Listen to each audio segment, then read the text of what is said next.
going into the top, I'm calling for gold to go to 4,000. We rose from 2,500 in 9 months, I think. Maybe it was less than that. We went from 2,500 to 3,500, so rose 1,000 points. And then we've spent the last 3 months consolidating that gain.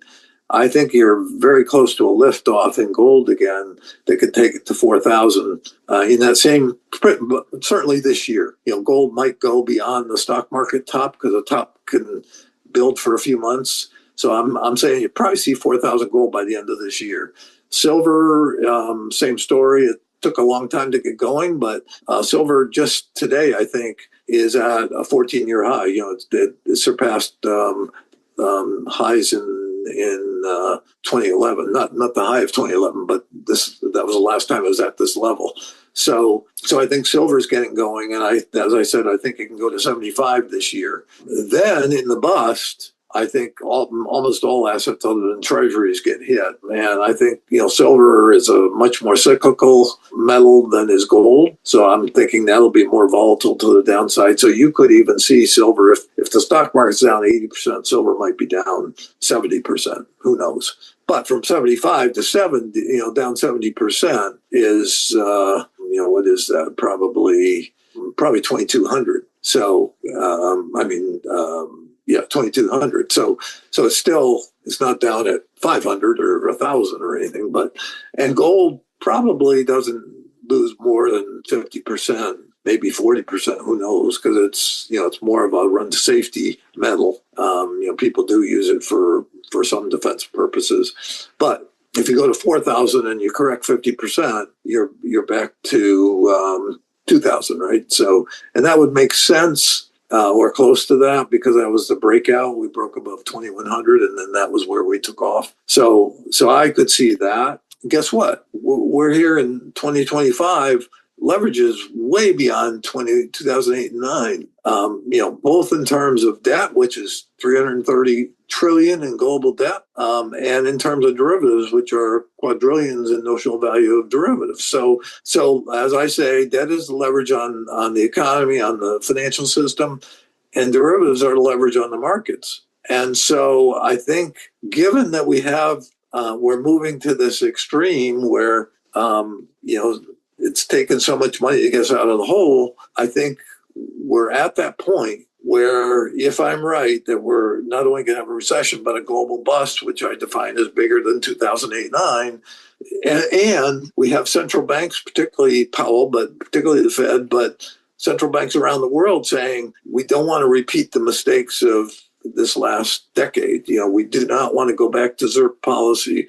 And that's why people think he's just being political. I think it's more he's fighting the last war. He's saying, we got so criticized as an institution in terms of, keeping rates at zero for so long and creating the opposite problem, that this day he's already promised us he's not going back to it.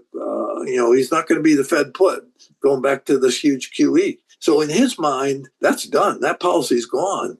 The problem is, that's easy to say until you see something staring in your face, that the only thing you have is money. And that's what I believe is coming, is that we will have a global bust, meaning bank failures dominoing across the world. And the central banks will have no choice, because there's nothing else that can move quick enough to save that. They'll have no choice but to print money. And they'll start, as I say, the Fed will probably start in response to a recession. They'll say, well, we have to ease here. We're letting up on the brakes on money. We've lowered rates. We started to lower rates, but we also have to start doing some QE. But we're not going to do what we did before. So we'll do maybe $1 trillion.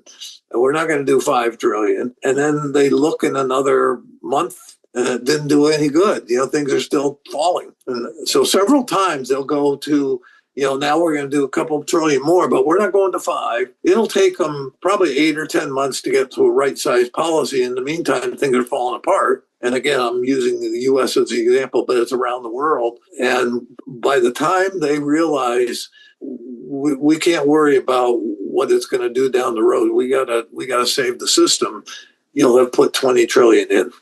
So you could see a $30 trillion Fed balance sheet by, say, 2027.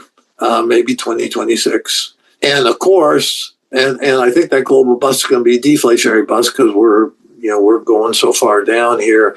We're not far from, if you listen to Trueflation, we're not far from 1% now. So you get a bust, you're surely going to be in negative inflation. So if you're in negative inflation, that money that's being printed all around the world, 20 trillion here and likewise elsewhere, is going to take a couple years to really show up as big inflation. Your first year out, you might be back into positive territory of a couple percent.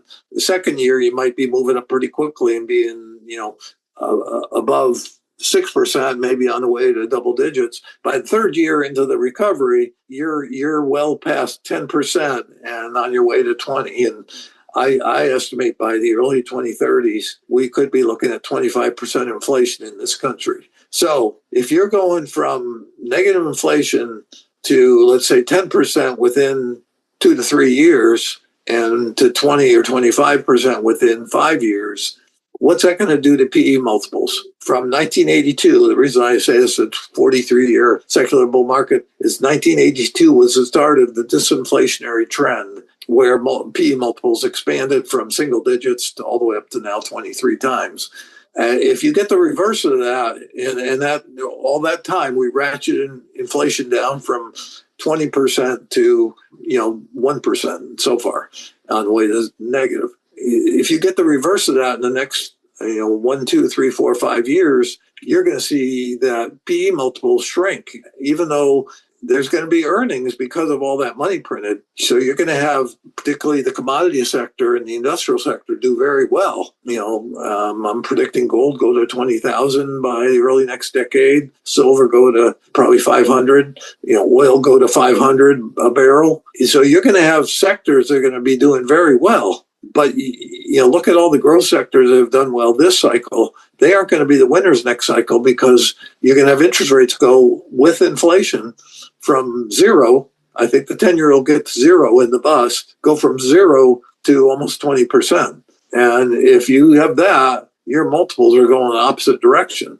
So even if you have earnings, it's going to be capitalized at ever higher rates, and therefore your P multiples shrink. That's why I think we're at the all-time peak. I don't think the peak this cycle, wherever it is, I'm saying 8,700 on the S&P, maybe I'm still too low. I don't know.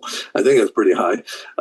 But I think going forward the next couple decades, you're not going to come close to that number. Whatever the number is this cycle, you might get coming out of a bottom. If you get an 80% bear market, as I'm calling for, coming out of that bottom, you could have a triple or a quadruple off that bottom and still be far from the 8,000 or 9,000 on the S&P.